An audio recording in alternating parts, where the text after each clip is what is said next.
Hey guys, welcome back to the channel. Recently, my YouTube channel became monetized and I've been investigating how do I pay taxes on the money I make from Google AdSense, which led me to researching sole proprietorship. And in today's video, we're going to talk about sole proprietorship because I think there's a lot of people out there that are just not familiar with how do you become a business? When do you become a business? And before we get started, I need to tell you I am not a lawyer. I am not a certified personal accountant. Do your own research, talk to your own tax preparing professionals. This video is just more for general knowledge. It is not legal or financial advice. So what is a sole proprietorship and when do you become a sole proprietor? And it's very simple. I'm going to ask the question, are you doing any activity that generates profit for you, generates revenue? And if the answer is yes, congrats, you're a sole proprietor. This is really counterintuitive, but in order to become a sole proprietor, all you have to do is want to be a sole proprietor. No paperwork is required to become one. There are no fees or startup costs associated with declaring yourself a sole proprietor, and there's no formal process to form it. And this feels like a trick. This feels like a trap. You know, when this was explained to me, I'm like, that can't possibly be what the law is. Why would the IRS or the government allow this? And when you actually think about it, it does help to consider it this way. People have always been managing businesses or side jobs to earn money. That's just what people have always done. So the IRS and the government wants to have the lowest possible barrier in order for people to become or start small businesses. So if there was literally a fee to register, then some people might never register. And the IRS and the government really wants you to register. There's lots of people already with babysitting gigs or lawn mowing gigs or dog walking big gigs. And those are really sole proprietorships. And the government wants you to report that income. They want you to register and say, hey, declare yourself a sole proprietor, claim that income, and then pay taxes on it. The government wants you to pay taxes on the money basically you're already making doing all of these side businesses. So by having the threshold to declare yourself a business be literally nothing, this is in the government's best interest. So real quick, let's outline the positives and negatives to declaring yourself a sole proprietor. The first one is that it's simple to understand. I literally just explained it to you. If you want to be one and you are doing something that generates profit or revenue, congrats, you are one. And all profits are yours. You're a sole proprietor, sole meaning just you, so everything that you make is yours. All decisions are yours. There's no board to meet, no shareholders to consult. You can make any decision with your business that you want. There's also no ongoing responsibilities. If, for example, you run a dog walking business and you don't want to walk dogs this week, congrats, you can just take the week off. There's also no continuity necessary. If ever you want to just close up shop and say, hey, I'm not cutting hair, mowing lawns, or walking dogs anymore, then you're done. You don't have to be a sole proprietor anymore. You can just discontinue it. Sole proprietors are also often the first step in order to becoming incorporated or forming a partnership. There are lots of other different business and corporate structures that you can form. And becoming a sole proprietor is basically like the first step. It's the first thing you do before you become a LLC or an S Corp or an L Corp. And then finally, the last benefit is you only file taxes once. When you claim profit from a sole proprietorship, all profit that you earn goes on your normal tax return. So your individual 1040 that you fill out each year, you would then add a Schedule C addendum in order to subtract business expenses and then claim profits and then pay taxes on that difference. So you're not filing separately for your business and you're not potentially paying corporate taxes in addition to personal income tax. Okay, now what are the negatives of being a sole proprietor? The first one is lack of permanence. If you die, your business technically died as well.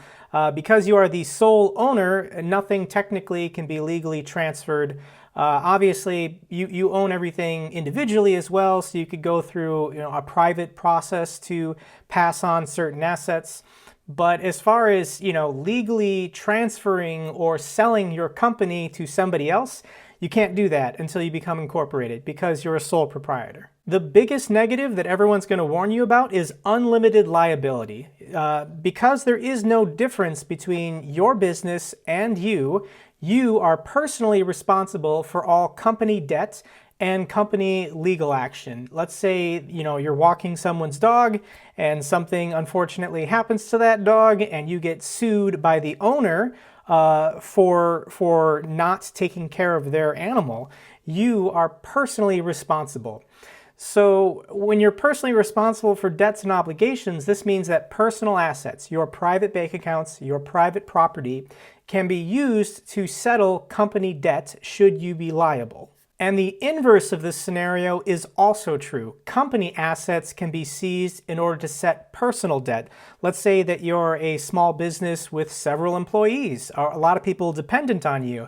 And for whatever reason, maybe you have a healthcare emergency or large personal expenses and you become financially in trouble, then your company assets can be used in order to settle your personal debt, which would be a bad thing if other people were reliant on you. And then finally, because of this entanglement between your personal and business finances, it's really hard to raise capital. Banks and private investors are not going to trust you with money because your personal life is inseparable from your business. Yes, you can still get a small personal loan from a bank, but as far as really expanding your business, no one's going to give you money for your business until you incorporate. A couple more things you need to know about sole proprietorships. You should register your fictitious name as a DBA. So if I am Jake's Dog Walking Service or Jake's, Paw Patrol, you should register that name with your state so they know what you're doing and who you're operating as.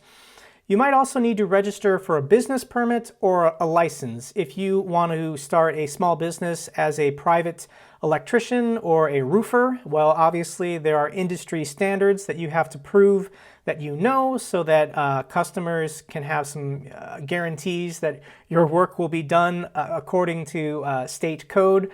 So if you're doing any kind of specialty work, it might require a permit or a license. Additionally, if you make over $1,000 a year, the IRS requires you to make quarterly payments in addition to your annual income at the end of the year.